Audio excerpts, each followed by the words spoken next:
I was so happy to wake up to this news, being somewhat of a hockey fan, not as much as I used to be, Drea, thanks to the wokeism. But here is something I think as a step in the right direction.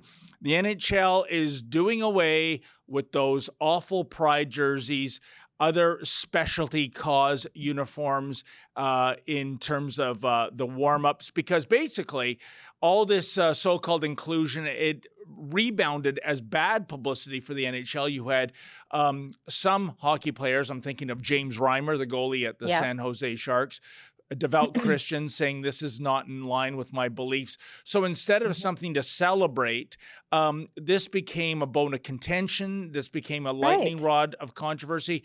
And Drea, here's where I weigh in. And I don't care if you're on pro, rainbow jerseys or anti-rainbow jerseys.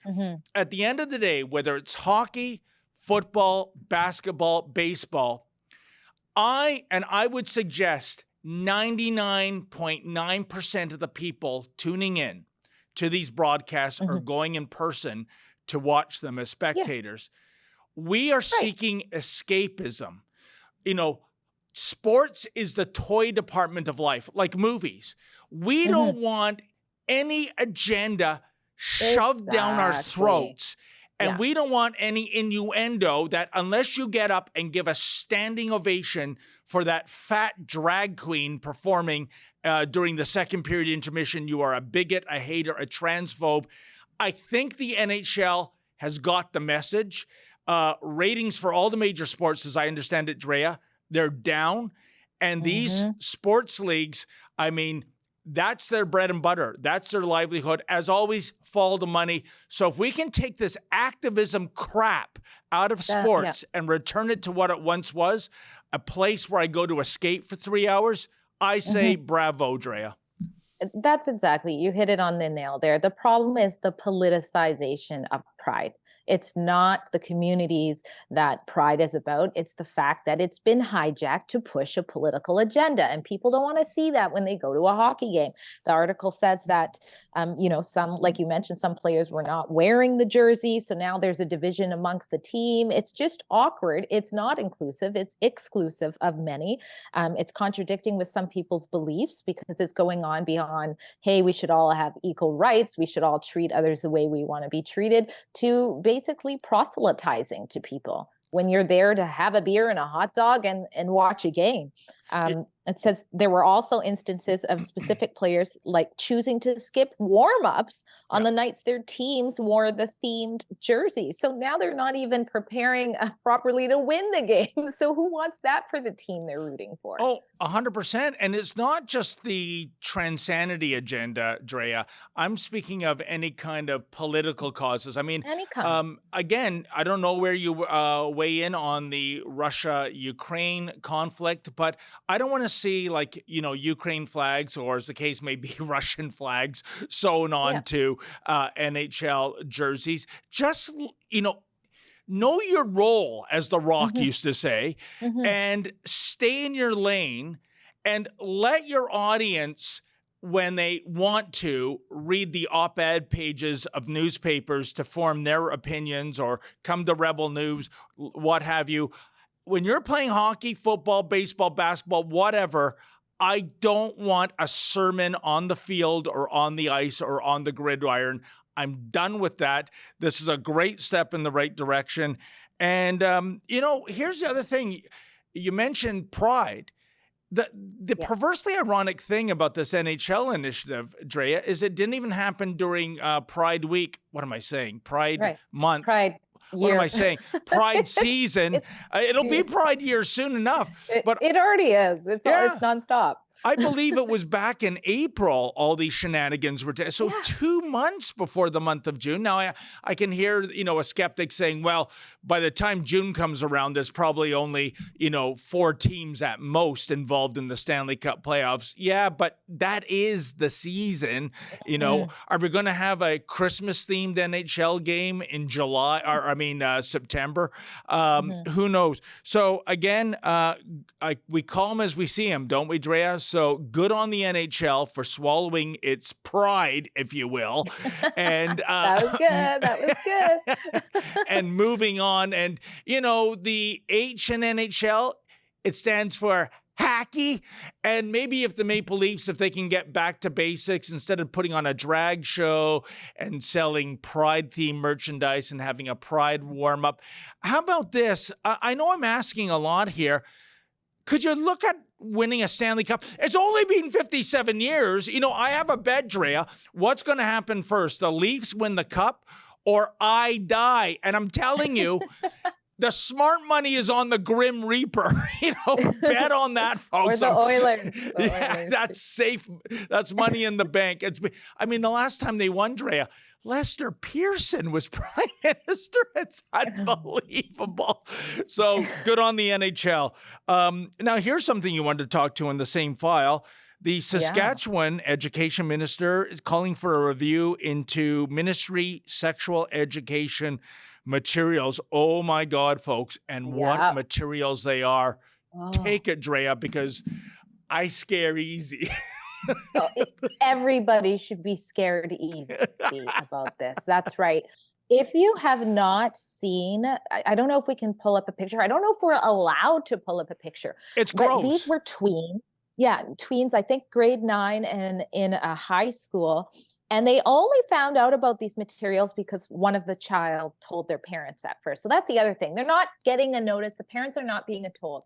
But they, from a Planned Parenthood event, red flag right there, that happened in the school, they were given access to this deck of cards, A to Z. It's a raunchy deck of sex cards with terms, many of which, almost all, I had never heard of.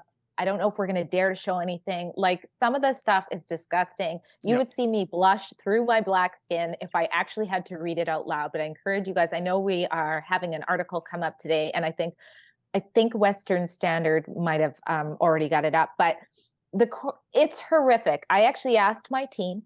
Okay. I asked her, I said, I read one and just the name of it, and had she heard of it? And she's like, no, I've never heard of it. And then I said what it was, and she was shocked. She could not believe, and she's in grade 12. So she could not believe that's happening. And it doesn't stop there. It also happened in BC. Yep. So I think we have the article of that as well. Oh my God, look at that graphic. Okay, yeah. So you guys read. I'm not going to read that. You know what? I'm not going to read it either, Drea. No. I said graphic. That was a misstep. I meant pornographic, because that's what this is.